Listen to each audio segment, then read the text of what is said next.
انسانی فطرت ہے کہ منہ سے پہلے آنکھیں کھاتی ہیں، تو کئی مرتبہ بچے کو اگر غذا ظاہری طور پر اچھی اور اٹریکٹیو نہ لگے تو وہ کھانے سے انکار کر دیتا ہے۔ تو غذا جو بھی بنائیں وہ ایسی بنائیں کہ بچہ اٹریکٹ ہو اس کی طرف۔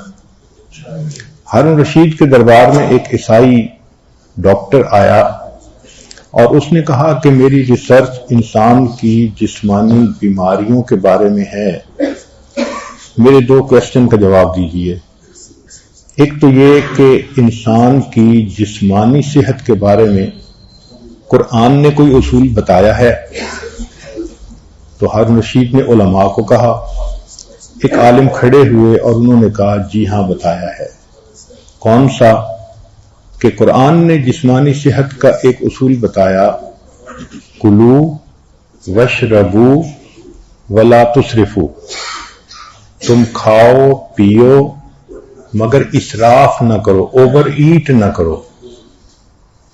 تو وہ بہت حیران ہوا کہ اس سے بہتر اصول تو اچھی صحت کے لیے کوئی بھی نہیں ہو سکتا۔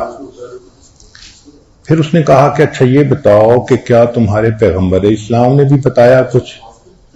تو انہوں نے حدیث کوٹ کی جس کا ترجمہ یہ ہے کہ سٹامک معدہ تمام بیماریوں کا گھر ہے، جسم کو وہ چیز کھلاؤ جس کی اس کو ضرورت ہے، اور الوقایۃ خیر من العلاج، پرہیز علاج سے بہتر ہے۔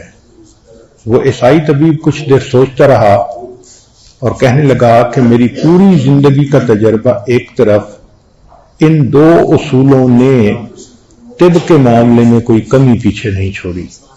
جو ان اصولوں پہ عمل کر لے گا اس کی جسمانی صحت ہمیشہ اچھی ہوگی۔